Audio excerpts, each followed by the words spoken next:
All right, the scroll has been repaired. The vertical cut that I had made to lay it out flat to fix the holes, that's been repaired. I've got it on its spools here. These are interesting. They've got like little, there's a pivot point. This one doesn't move. This little screw, is centered, and then there's a slot here, so you can kind of use this to you make an adjustment to the tension on the scroll. And I kind of like to have the bottoms splayed out a little bit so that it kind of forces the paper to ride up a little bit so it doesn't come over. There's actually a little spool cap there and things like that. Anyway, one thing I wanted to show you was, so this is the cogs. I know it's going to be really hard to see that, but there's a cog that's coming through, and there's usually two. At this point, there's probably one on the other side. There's probably three total in contact.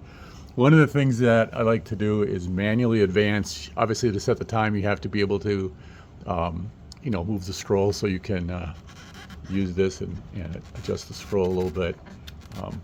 And doing that, and basically going and forcing all of the cogs through the paper to make sure that they, and then you run your fingernail around that cog to make sure that all the holes are open and that they're not going to hang up. So I've been doing that. It's kind of hard on the fingers, but you got to do 24 hours. So you got to go with the black.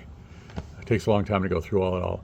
Anyway, I'm going to let this run and see if the scroll stays put. One of the things I want to watch is this distance here.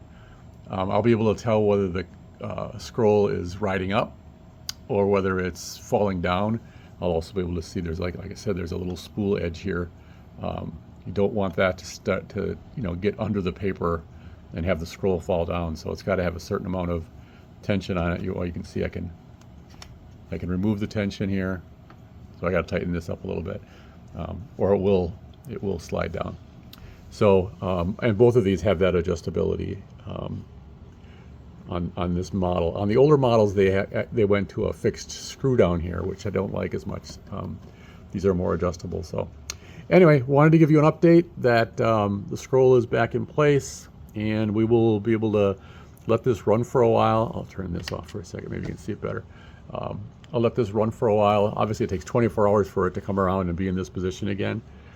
So it's a very slow moving clock. It's 1 RPM Synchron electric clock. Anyway, there's your update. Stay tuned.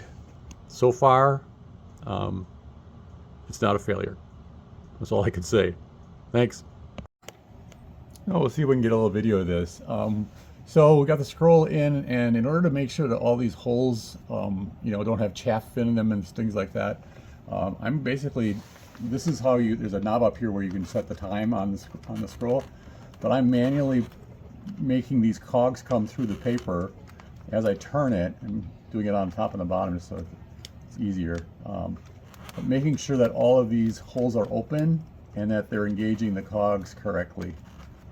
It's a pain because you got to go 24 hours all the way around. But that, I think, is going to be important to make sure that it doesn't get too tight and override, and doesn't the cog doesn't come through the scroll here. So far so good. I also noticed it just scrolled by here, but when I did my splice, you can see some white through the black. Let's see if I can see what we're. So I'm going to take a black marker and just kind of conceal that. On the black it's easy. On the white it doesn't matter as much, but when this scrolls through one of the windows for one of the cities in the world, you'll see this vertical line, so we'll take care of that. I mirrored it nice up here, but apparently quality control problem. So I've been working on the back of this clock for a long time. I thought I'd flip it around and show you the map on the front, and everything is lining up pretty well as far as the scroll times through the windows, for the different cities. And the time zone, we got Pacific Standard Time, Pacific Daylight Standard Time, Mountain. So Pacific, Mountain, Central, Eastern, and then there's a Eastern Daylight Savings Time, so that's why there's 5. So depending upon whether you're in daylight savings time or not, you got to look in the right window, right? So if it's daylight savings time, it's right now it's about 2:15 here in the afternoon. I just set the clock. We're in Central Standard Time, but we're in under daylight savings right now. So look in this window. Anyway, so everything's lining up, like I said, pretty well. This has got the original light in it, so you can kind of see the issue I have, and that's why I like to do the LED upgrade. Sorry for the glare there, but you're really not getting much light. I'm going to turn this off for a second here. You don't get much light down here. If this was on the wall or something, it'd be kind of hard to see, what the times are. Actually works a little better with the black, with the night times.